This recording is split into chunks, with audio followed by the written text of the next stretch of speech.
Secrets of ഫാർമിങ്ങിൻ്റെ പുതിയൊരു എപ്പിസോഡിലേക്ക് എല്ലാവർക്കും സ്വാഗതം. ഇത് മിറാക്കിൾ ഫ്രൂട്ടാണ് ഇത് പരിചയപ്പെടുത്തുന്നത്. നമ്മൾ ഇത് കഴിച്ചതിന് ശേഷം പുളിയുള്ള എന്ത് കഴിച്ചാലും മധുരമായിട്ട് മാറുന്നൊരു അവസ്ഥയാണ് നമ്മുടെ നാവിനുണ്ടാകുന്നത്. ഇതിൻ്റെ അകത്ത് ഇത്തിരി മാത്രം ഒന്ന് ചുമ്മാ ചെറുതായിട്ടൊന്ന് കഴിച്ചിട്ട് കുരു തുപ്പിക്കളയുക. അതിനുശേഷം നമ്മൾ ഒരു നാരങ്ങ എടുത്ത് ഫുള്ള് തൊലിയോടുകൂടി കഴിച്ചാലും അതിൽ മധുരമാണ് ഉള്ളത്. ഇതിൻ്റെ പേരാണ് മിറാക്കിൾ ഫ്രൂട്ട്സ്.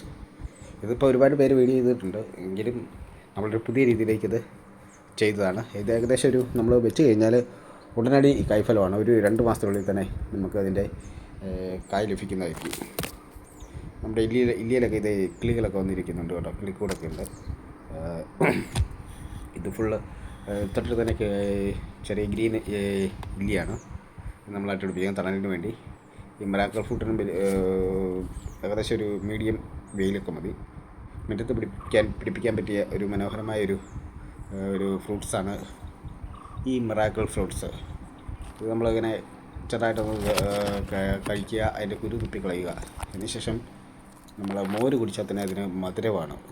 അത്രയ്ക്ക് ടേസ്റ്റുള്ളൊരു ഫ്രൂട്ട്സാണ് മിറാക്കിൾ ഫ്രൂട്ട്സ്.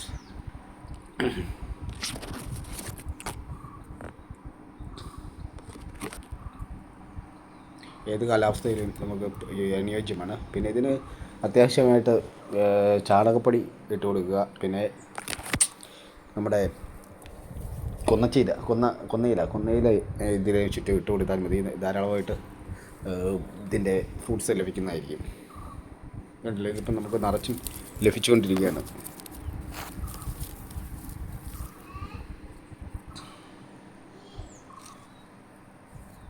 ഇതിനൊരു സീസണില്ല, മിക്കപ്പോഴും ഇങ്ങനെ കഴിച്ചുകൊണ്ടേ ഇരിക്കും. വെയിലൊന്നും ഇതിനൊരു പ്രശ്നമല്ല. അല്ല, ഫുള്ള് അതിൻ്റെ ചുറ്റും ഇത് കായ്ഫലം തന്നുകൊണ്ടിരിക്കുന്നതാണ് ഈ മിറാക്കിൾ ഫ്രൂട്ട്സ്. ഇനി നമ്മൾ മറ്റൊരു വീഡിയോ ആയിട്ട് വരുന്നവരെ വെയിറ്റ് ആൻഡ് സീ.